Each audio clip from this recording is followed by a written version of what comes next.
What's up, knife nuts? Man, I got a cool review for you today. I searched for this knife for a long time. They were really hard to get when they first came out. They're still not super easy to get. Every once in a while one pops up. It's the Strider .75 AR.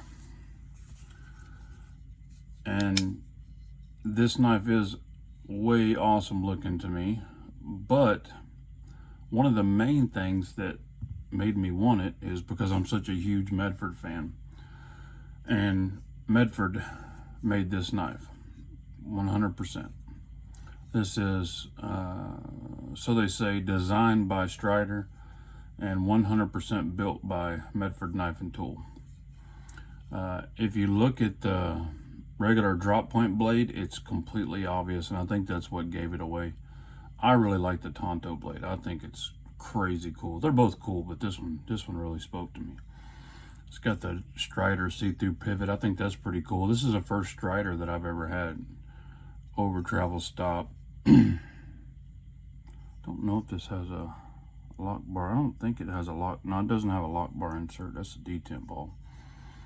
I'm gonna go over some things I like about it and some things that I would change if I was a knife maker, but probably never happened. But really, they don't need to change anything. They built a great knife. I'm really glad that I got it, and this will go into my permanent collection. As you know, very few knives do, and this one will. When I first got it, it was extremely stiff, like a lot of Medfords are. And I didn't understand how the Strider pivot worked because I loosened it up and it didn't really loosen up. The pivot was free floating, which I found out later it's supposed to be. And it was still stiff, but just by using it, it worked itself out. One thing that definitely I think could be better on it is the detent ball track is hidden. So there's really no way to oil the detent ball track. I guess you could barely touch it right there. You could barely see the hole there. You can't really oil the detent ball track without getting oil down on the lock bar, and so you have to take it apart to oil the detent track. I don't think that's a good move because, as I've found out, and probably a lot of you found out, you have to oil that pretty regular. I do on mine anyway because I flick them nonstop. I'm really big into a fidget knife, and this one doesn't really fall into that category. This is just a cool knife to me. This is a multi-purpose slash, I think Strider kind of leans toward self-defense, and that would definitely fall in that category. It's got a great finger choil, which I've never found myself choking up on a finger choil. I'm glad it's there for a sharpening choil. I can't stand knives that the blade comes all the way down here and you can't get in there to sharpen it. So they did a good job there. The clip is okay. Kind of looks like it looks cheap to me, but it works fine. It works great in the pocket. It grabs a little bit. One huge thing I would have changed is the lock bar cutout. I definitely would have put that on the inside because this grabs your pants. When you put that in your pants, the lip of your pocket grabs that every single time. You almost have to grab this from the outside like that to pull it out of your pants. It's pretty annoying.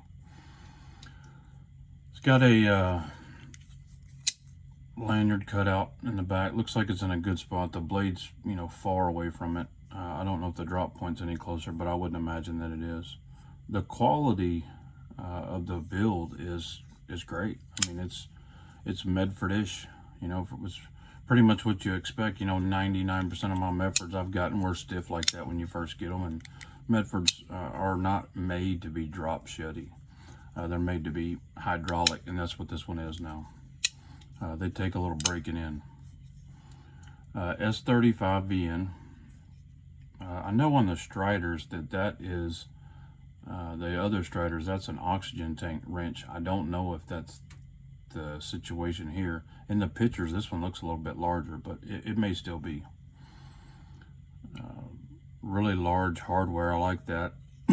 I don't dislike the Strider pivot at all. I think they did a great job with that see-through Strider pivot. I don't know if you can tell, but you can see through there. It's a hole all the way through. There you go.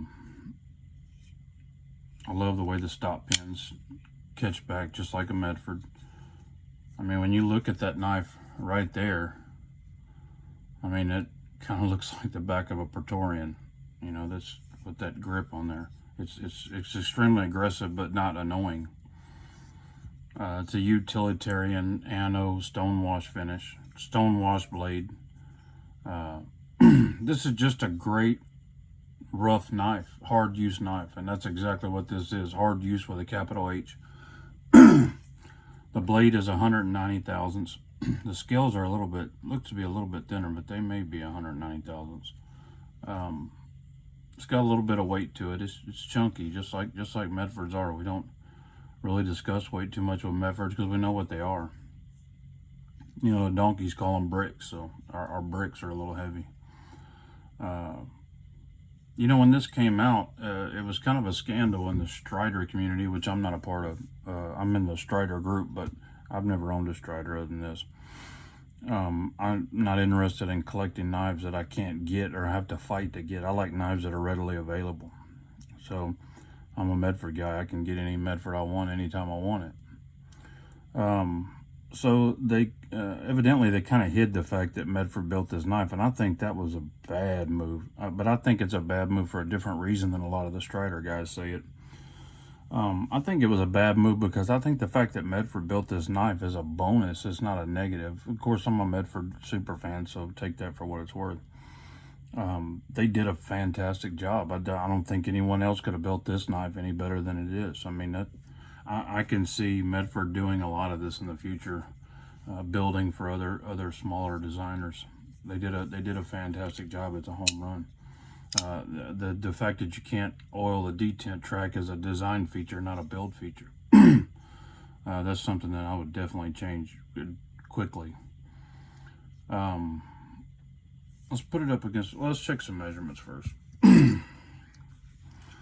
So the full blade is 3 1/4.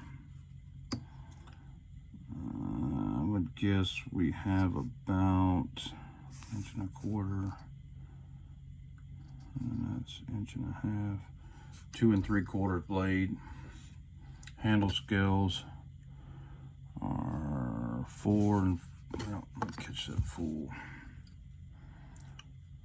Looks like you're right at 4 3/4.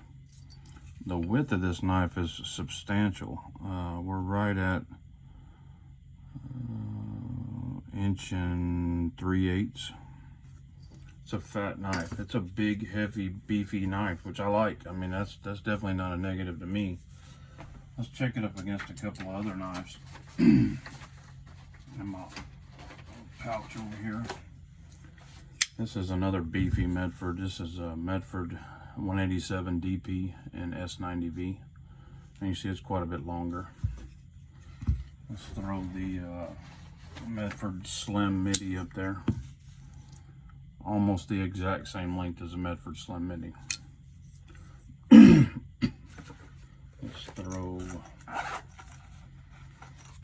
this is one of my favorite knives. Just got this in last week, the Spyderco Paysan. And one more for good measure. Micro Praetorian. So anyway, the long and short of it is, this is an extremely cool knife, and it's kind of a shame that the scandal kind of probably hurt sales a little bit, because I think this is a fabulous knife for the price. I mean, I don't think you can go wrong. You can find them for 500, 550. They were at 800 and 700. It was just, I think that was too much, but I got this one for 515, I believe. No, it's 5. So you can find them between 5 and 6, and that's a good deal. I think that's a good value for this knife in my price range. We all have different price ranges of knives that we're in at different times, and you know, I'm a $500-600 knife guy, so it fits right in my wheelhouse.